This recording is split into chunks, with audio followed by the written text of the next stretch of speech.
Manchester United host Anderlecht on Thursday, the second leg of our Europa League quarter-final at Old Trafford. We all know what happened away in Belgium. Man United dominating the game, really confident, comfortable performance, 1-0 up.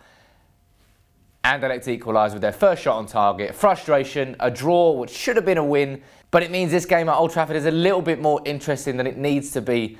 But Man United are still definitely favourites to go through to the semi-final. Coming into the game, it couldn't be any better for Manchester United after that wonderful 2-0 win over Chelsea at Old Trafford. It wasn't just a 2-0 win, it was a complete and utter domination of the team which has run away with the league this year.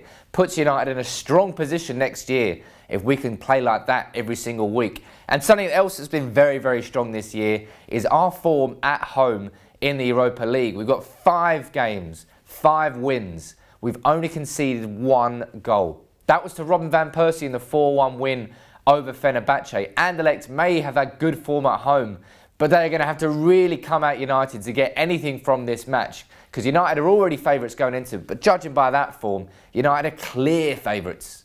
How have Anderlecht got on since we played them last week? They played Oostende at the weekend. They won 1-0. A goal from Sofiane Hani, who actually looked like one of their most dangerous players out in Belgium, so it's not too much of a surprise to see him get on the score sheet. But just as much as Manchester United's home form in the Europa League has been excellent, Anderlecht has been very, very shaky. In the group stages of the Europa League, they drew against St Etienne and Mainz away, and they beat Gabala, I think it's Gabala.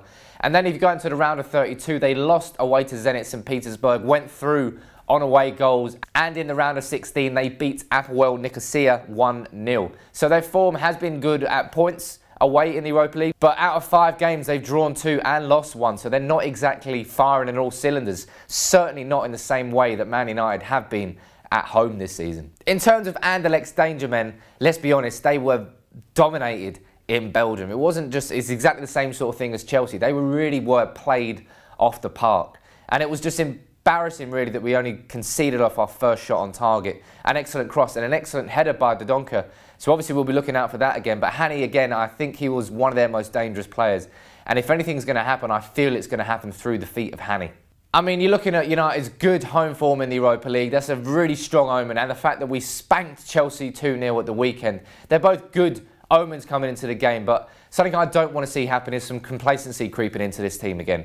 It's like against Hull City in the second leg of the EFL Cup. We won the first leg comfortably, lost away at Hull. We ultimately went through and won the tournament, but we just don't need that complacency to creep in. And maybe that Anderlecht scored in Belgium is going to make sure that we do not get complacent. Because were we 1-0 up and we scored 1 goal at Old Trafford, Anderlecht would have needed 3. Maybe we would have got a little bit complacent. But I'm supremely confident about this game, so much so my prediction is 3-0.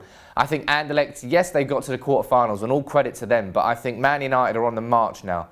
We have been improving as the season has gone on, but that game against Chelsea was a masterclass, not only tactically by Mourinho, but on the pitch by every single player. There wasn't one player I can pick out that had a poor game against Chelsea, and that's why I'm feeling so good going into this Anderlecht game. I was hoping that the wins over Middlesbrough and Sunderland were the momentum builders, the confidence changers. They weren't. This game against Chelsea, if there's going to be any game this season that does that, surely it is this one. So I'm going to go for a 3-0 confident win. Let me know what you think the score will be with your predictions in the comments below. As always, we're going to be doing our starting 11 show. Make sure you check that out as well. We'll leave a little link to a video here. Thank you all for watching. Subscribe to United People's TV if you're new. We'll see you soon. Take it easy.